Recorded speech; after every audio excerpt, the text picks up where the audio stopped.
Okay, now we are going to talk about your important documents and what accounts you have. Online accounts, banking accounts, all that kind of stuff here. We're going to talk about what accounts do you have, where are they located, are they online or offline, where are the statements, and does anybody else know about these accounts if something should ever happen to you? That's always a big question. So I want you to ask yourself right now, if you were, very sadly, to all of a sudden no longer be here, would your loved ones be able to easily pick up the pieces and know where your documents are, what accounts you have, and how they gain access to that? It's a conversation not a lot of us want to have, but I want to share a little story with you. So think about that, you right now, your current state of where you are with your organization with this stuff. So my story has to do with two very, very dear friends that passed away. So one of them passed away in 2008 and one of them passed away in 2016. And I'm going to talk about some of the big differences with trying to pick up the pieces after they were gone. Okay, so first of all, we had paper statements back in 2008 and 2016. A lot of stuff is paperless, and even more so now. All right, so back in 2008, my friend was very organized, and he had paper statements like most of us. I mean, 2008, it sounds like not that long ago, but when we think about the fact that Facebook just started in 2007, that gives you an idea of how long back 2008 really, really is. So back then, everything was paper statements. He was very, very organized. He had a file folder with all of his statements in there. He had a will in the file folder. And worst case scenario, if something wasn't listed, eventually a statement was going to arrive in the mail. So you would become aware of that account existed. Now, when we fast forward to 2016, my friend, everything was paperless. Everything was online, no paper statements anywhere. He moved out of state about 6 months before he passed away. And I also want to add, both of these people died very suddenly. There was no seeing this coming at all. So he moved out of state about 6 months before. He had a storage facility. Nobody knew where that storage facility was. Nobody knew how he paid for it. Again, like I've mentioned, everything was online with all of his accounts. Passwords, nobody had any passwords. Nobody had any passwords to his social media accounts, to his online banking accounts, to his credit cards, all that kind of stuff. And he did not have a will. So when we take a comparison to the way that these two situations unfolded, it's very, very different. And the thing with these paperless statements is a lot of these companies, they encourage you to have a paperless statement. Why? Because it's a lot less expensive for them if they don't have to mail statements. And sometimes when you log into that account, you know, this box will pop up and it'll say, please verify how you would like to receive your statements in the future. And sometimes the one that's paperless is automatically selected, and you might not even be thinking about it, and you just click OK, thinking you're going to be getting the statements the same way in the mail if that's how you currently were, but that's not the case. So when you do log on and that little box pops up, make sure if you want to receive paper statements that you click paper statements. Otherwise, sometimes we are automatically enrolled in paperless, not knowing. Okay?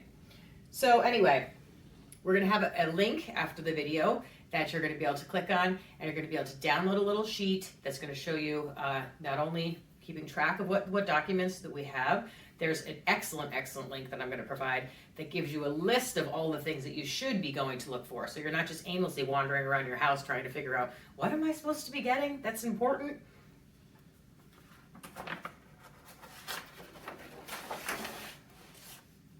All right, now the next thing is our accounts. So we have our assets and we have our financial obligations. So first, let's talk about the good stuff. Let's talk about the assets. So again, are those online accounts or paperless statements, paper statements? Where are they? Are we getting access to them?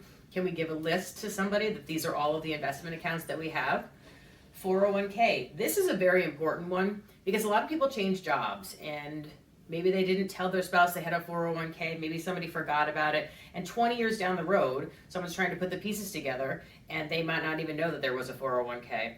So this is a good time to take an inventory of all of your 401ks that you've had for your career, and then just go through and start contacting those employers and roll them over so they're all in at least one account, or at least you know where they are if you don't want to roll them over. So whoever is trying to put your pieces together knows that they need to contact those employers to get the information. And your hard assets, do you have jewelry hidden somewhere? Do you have paintings somewhere? Remember the storage facility. If you have one, make sure somebody knows where it is and how they can get into it.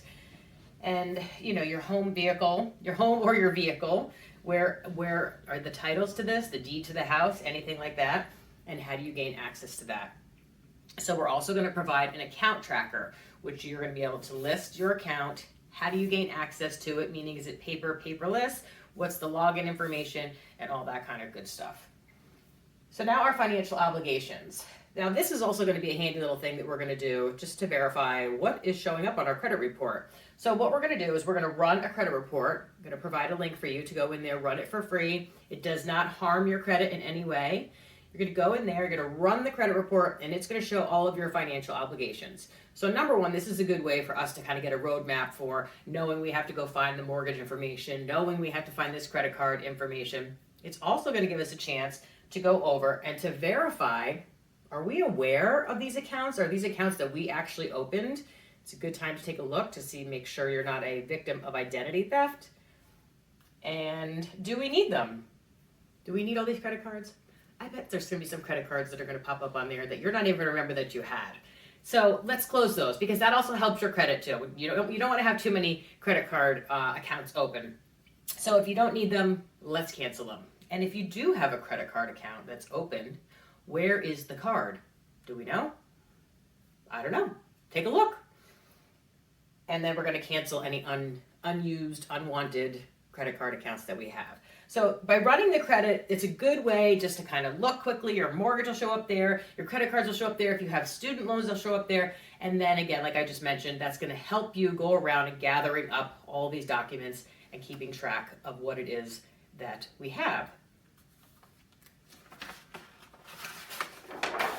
Okay, so to quickly recap, we are going to have a link where we're going to track our documents, we're going to list the documents, we're going to notify how can you find out about these documents, where they are, that kind of thing, and we're going to store them safely. I always recommend either in a fireproof filing cabinet, or if you would prefer, they make these fire-resistant document bags. I'll put one of those in the link in as well.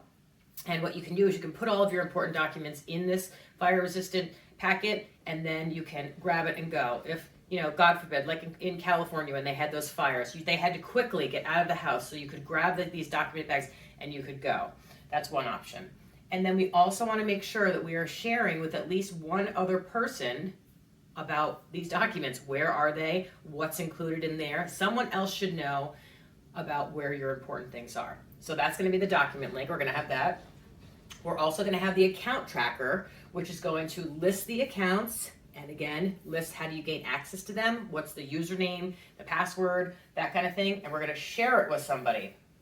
And speaking of, one more thing, passwords. Okay, as everything is more and more online, we have passwords for everything. And sometimes, most of the time, probably we don't share that information with anybody. So now you're no longer here and somebody has to try to put these pieces together. And if they had a password list, now this doesn't mean we're going to give them the passwords now, but if we put the password tracker together, and again, we have the password, the account, the username, and the login information, all that kind of stuff, we can keep it somewhere secure, and then we can have a note somewhere else that if you let someone know, should something happen to me, you can go here, XYZ location, and you'll be able to find my documents and my passwords to get into my systems. Okay? So now let's imagine, remember before, when we were picturing ourselves before this little presentation, how organized we were. Do we even know where stuff is? Does anyone know that it exists besides me? And imagine now, if we actually did this, we had a document tracker that had all of our important documents together in one nice location and somebody knew about them. And let's imagine all of our accounts. If we had a list of them, how to gain access to them, and somebody else knew about that, and as well as the password tracker. So now, if somebody, a loved one, had all this information and something was to happen to you, they would be able to settle your estate. Now, this is a sad enough time as it is when someone's going through something traumatic like this, and you're going to make it a lot easier on your loved ones if we all get a little organized. I myself am a hot mess when it comes to all this, so when I was putting this whole thing together, I I actually went through and I put all of my things together and I organized them, because if anything happened to me, it would be a disaster to someone trying to pick up the pieces and figure out where things are. And I don't really think that that's the fair thing to do to people. I look at my parents, for example. My father is in charge of everything, and my mom does not necessarily know where everything is. And that's not good. It's not good. She's not computer savvy, and my father probably has most of his stuff in his computer in a list somewhere, I'm sure, but is she going to be able to find it? I don't know. So it's always a morbid thing to talk about. Nobody's comfortable with it, but it's just a good little thing to say, let's get ourselves a little bit more organized, gather our stuff, share it, and have it be securely stored. Okay? If you'd like to learn more about any of these other topics related to organizing, identity theft, cyber criminals, or scammers, you can always go to my online classroom, which is cybermesmart.com, and you can check out some of the other courses that I have. They are going to be growing around throughout time, but there's a few on there now that you could take a look at. And I hope you learned a lot and are actually going to put some of these things into practice, because I guarantee you will feel much, much better after you do.